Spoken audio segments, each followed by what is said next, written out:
The king in the north! The king in the north!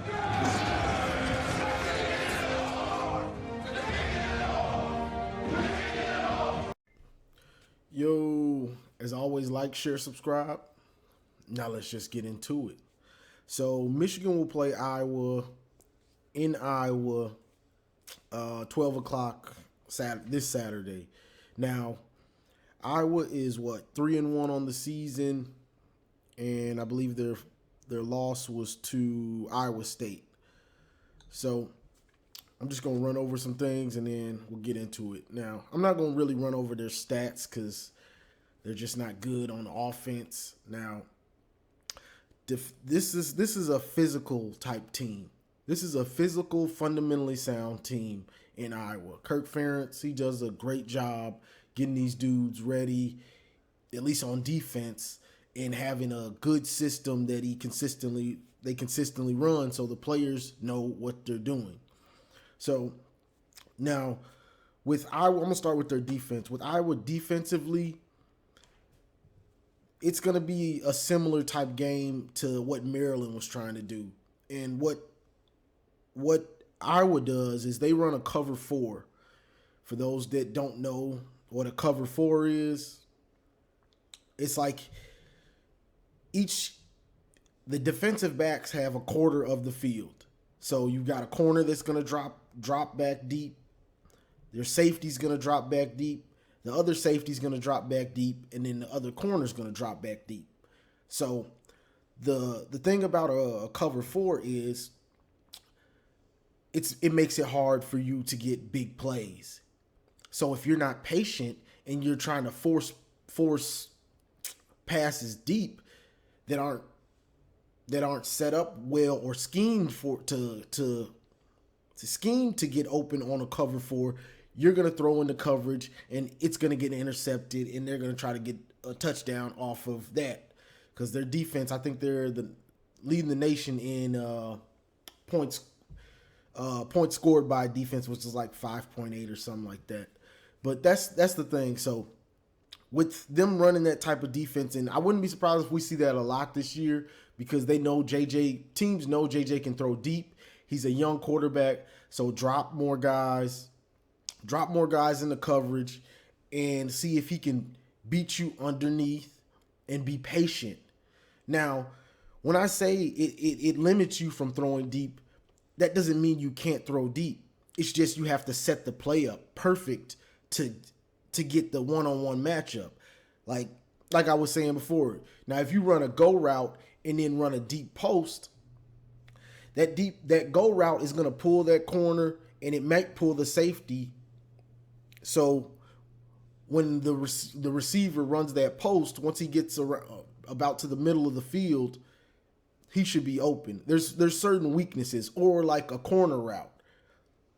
Like if you run a go route and then run a corner route to the same side from the slot, things like that can be exploited if you've got the right type of coverage and if they're not sticking. Because if you got in a cover 4, even if you have a play that can exploit the cover 4, if you got guys that are very disciplined and they know what they're doing, they'll stretch their own zone out and start running match up when a player runs in their zone. So you think he's gonna run past him and then the defender will break off, but he'll run with him because he can see that you're about to let it fly, and then that's how you get a pick. So it's in this defense, it's going against this defense, it's real.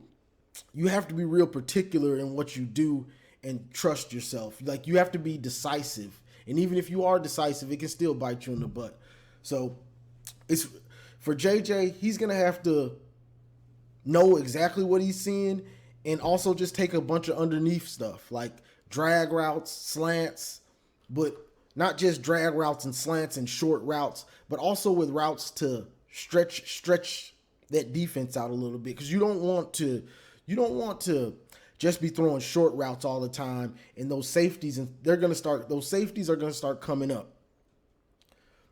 and everybody's they're gonna start beating in on what exactly you're doing.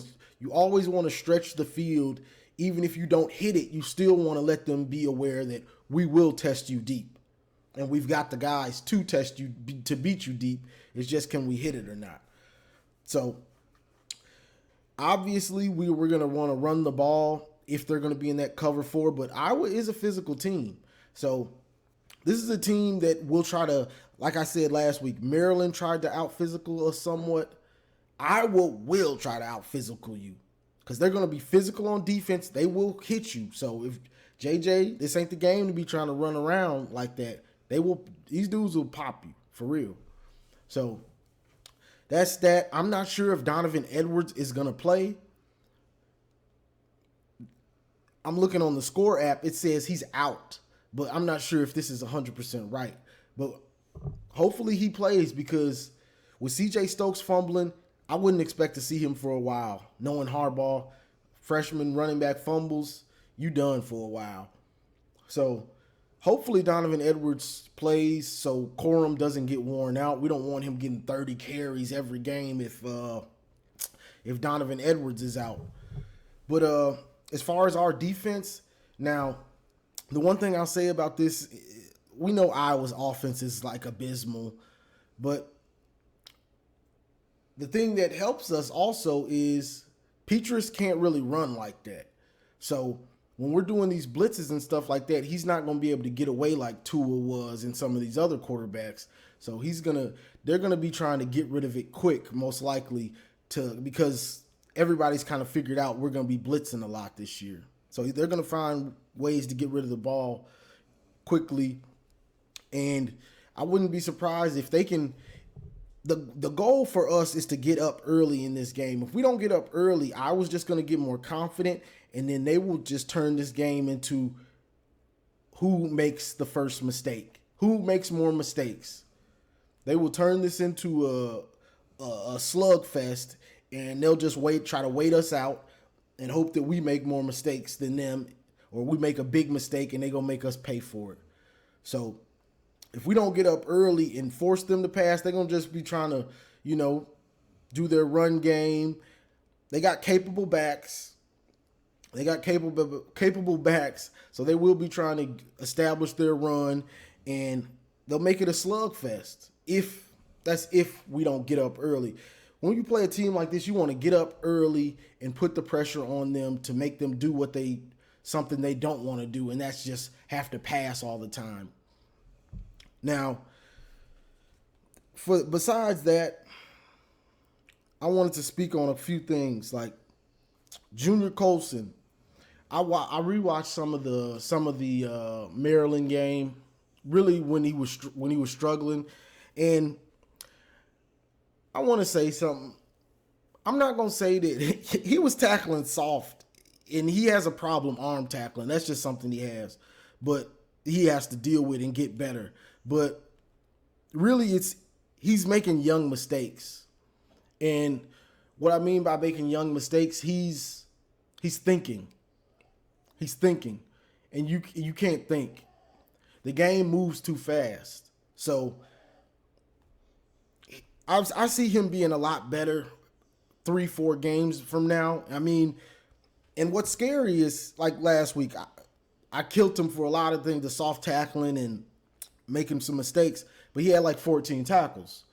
So if he can just stop thinking so much on some of these plays, this dude gonna be a real beast.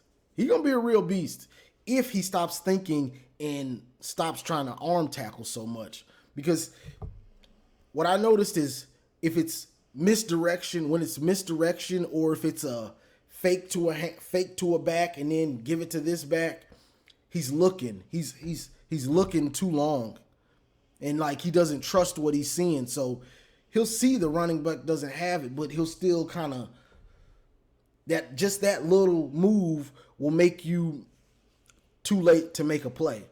So he's just got to start trusting what he sees more, because right now he's thinking a little bit too much, and it's slowing him down in certain plays. I'm not saying all the time, because he's still making a lot of tackles and getting to the ball, but it's just like I'd say in close quarters and close yardage, he's kind of thinking too much. And if it's play fake, misdirections, things like that, he's thinking just a little bit too much, and it's slowing him down and making him be out of position, and to where he will have to try to make an arm tackle instead of being able to lay wood. But he's got to he's got to start laying wood. He arm tackles a lot. But I just wanted to say that. Let's see. And one last thing. This Michigan team this year, it will go. Last year, we'll say the seniors and the guys took that team where it needed to be. But this year, it's a different team. Every year is different. This team will go as far as the sophomores take us. And I know people are going to say, well, the sophomores, we got Blake, he's a junior. We got DJ Turner, Jamon Green, Mozzie. Those dudes are going to win us some games, plenty of games. But what's the goal? Beat Ohio State, win the Big Ten, make a playoff, win a playoff game, try to make the championship or win the championship. To do that, these sophomores are going to have to play like they're juniors at least, or at least they're going to have to play very well. And that's JJ. Of course, I mean, he's the quarterback. We know he's going to have to play well. That's JJ. That's Junior Colson, starting middle linebacker. That's Rod Moore, starting at safety. That's even Rashawn Benny. I believe he's a sophomore. So those guys, if just these three in particular, JJ, Junior Colson, Rod Moore, if those dudes play like good or even great players, we're gonna be where we want to be. That's just how I feel about it. Because if JJ plays lights out, the offense is gonna be great, almost unstoppable almost. Because we see what Blake's doing. Blake is ready. He ready to go. And also Donovan Edwards. I forgot about him. Just in case something happens to Blake. It's time for you, Donovan Edwards. So, JJ, Donovan Edwards, Rod Moore, Junior Colson. Rod Moore at safety. We see RJ Moden. I think RJ's a junior. Rod Moore's a sophomore. Make your plays. Do what you have to do to lock down this secondary. We see DJ Turner, Jamon Green, and even RJ Moden. Rod Moore, we know what he can do. Just keep it up. The team needs you. And Junior Colson, you the middle linebacker. He has to get that. And I'm not saying this is easy for him because he has to. It's a lot on your plate as a true sophomore to now be the middle linebacker and hold down this defense. So I'm not saying it's easy, but that's just the way it is. Like, we need him to be great, shall I say, because it's just going to get tougher. Because if teams right now, he's played a few games, that Maryland tape, teams will see, okay, I can exploit him. He plays with he sees stuff, but a misdirection can slow him down. So I can use the misdirection to get him out of position and exploit him. So he's going to have to learn and just let's just hope he gets better game by game and practice by practice, because he's got one of the most important positions on the defense. And I think he's up to it. I mean, I might have talked about him in the last video. That's just what I'm going to do. I'm hard on players and things like that. I'm just hard on them. But after rewatching the game and really focusing on him, I can see he's looking. When he sees misdirection, even though if he he's thinking. He's thinking. Does he have it? Oh, he doesn't have it. He's not just go. He's and still kind of second guessing. It slows you down. It's so quick you can barely notice it on TV. That's how quick it is. You can't notice it watching it on TV. But if you watch it again and you focus on a player and see the replays and they're slowing it down, you can see he's looking. The fake. So that's just what it is. Michigan, in closing for this one, Michigan just has to get up early. JJ has to stay patient and take what they give them. And one last thing, once I say that's about it, I got one last thing. I would like to see us. Schoonmaker is good, and I'm not saying he's a bad player or anything. This is more about the offense in general. Those drag routes and things like that, I would love to see them run that stuff more for receivers because there's just more yards. They're going to pick up more yards on average when they catch it than Schoonmaker would on a drag. He might get, if it's wide open, he might get 15. If it's wide open with the receiver, he might get 20 something. He might score.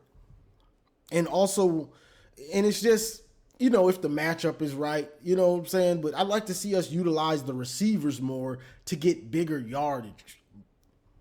Like your receivers are the faster ones. They're going to get more yards. If you want this offense to be more explosive, you've got to use the explosive players. Schoonmaker's a great tight end, but I wouldn't say he's explosive.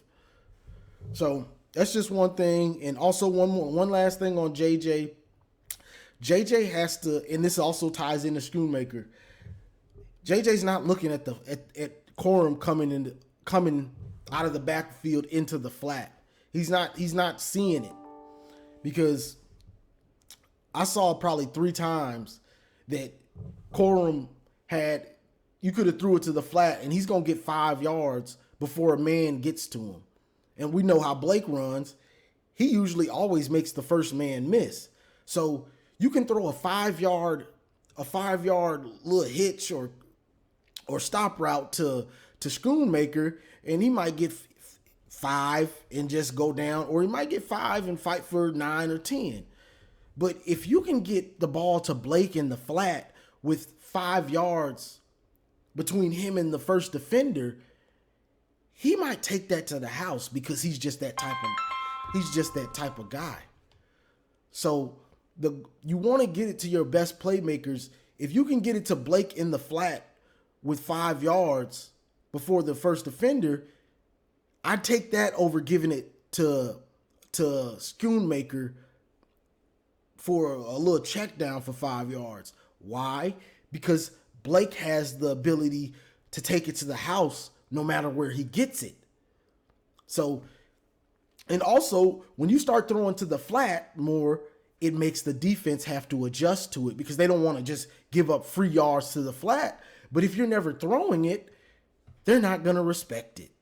So you have to throw those flat passes, those passes to the flat, especially when it's open and it's not like you got some slow back that's not going to be able to do something with it. You got Blake going into the flat and he's got yardage. Get it to him, see it, get it to him early, and let's go.